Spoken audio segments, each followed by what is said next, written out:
कुंडलिनी शक्ति एक प्राचीन और गहन आध्यात्मिक अवधारणा है जो हिंदू और तांत्रिक परंपराओं में विशेष रूप से वर्णित है।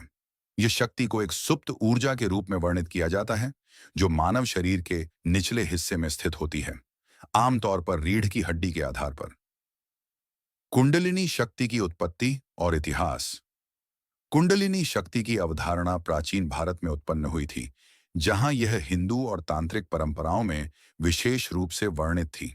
इस अवधारणा का उल्लेख वेदों, उपनिषदों और तांत्रिक ग्रंथों में मिलता है। कुंडलिनी शक्ति की विशेषताएं।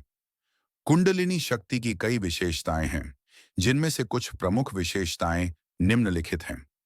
एक, सुप्त ऊर्जा।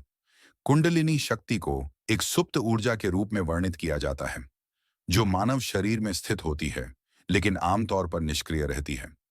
दो, रीढ़ की हड्डी के आधार पर।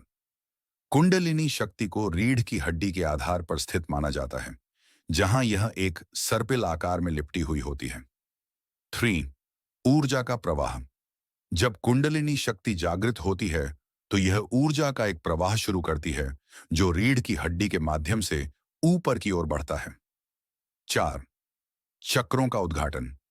कुंडलिनी शक्ति के जागरण से शरीर के विभिन्न चक्रों का उद्घाटन होता है जो आध्यात्मिक विकास और आत्म साक्षात्कार में मदद करता है। कुंडलिनी शक्ति के लाभ। कुंडलिनी शक्ति के जागरण से कई लाभ हो सकते हैं, जिनमें से कुछ प्रमुख लाभ निम्नलिखित हैं।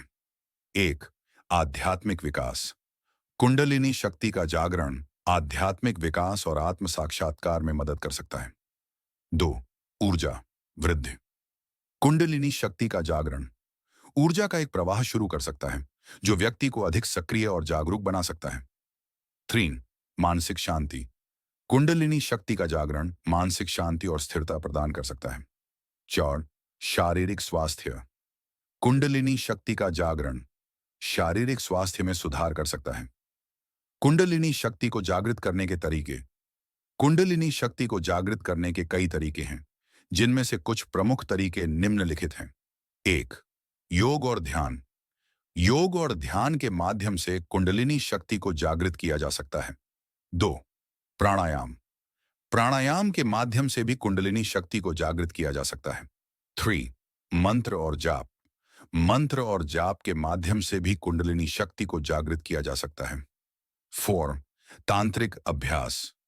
तांत्रिक अभ्यास के माध्यम से भी कुंडलिनी शक्ति को जागृत किया जा सकता है। कुंडलिनी शक्ति के लिए सावधानियां। कुंडलिनी शक्ति को जागृत करने के लिए कुछ सावधानियां बरतनी आवश्यक हैं, जिनमें से कुछ प्रमुख सावधानियां निम्नलिखित हैं। एक, अनुभवी गुरु। कुंडलिनी शक्ति को जागृत करने के लिए एक अनुभवी गुरु या प्रशिक्षक के मार्गदर्शन में करना चाहिए। दो, धीरे धीरे अभ्यास। कुंडलिनी शक्ति को जागृत करने के लिए धीरे धीरे अभ्यास करना चाहिए। तीन, शारीरिक और मानसिक तैयारी। कुंडलिनी शक्ति एक प्राचीन और गहन आध्यात्मिक अवधारणा है जो हिंदू और तांत्रिक परंपराओं में विशेष रूप से वर्णित है। इसका जागरण आध्यात्मिक विकास, ऊर्जा वृद्धि, मानसिक शांति और शारीरिक स्वास्थ्य में सुधार कर सकता है। हालांकि इसके लिए अनुभवी गुरु या प्रशिक्षक के मार्गदर्शन में धीरे धीरे अभ्यास करना चाहिए और शारीरिक और मानसिक तैयारी करनी चाहिए।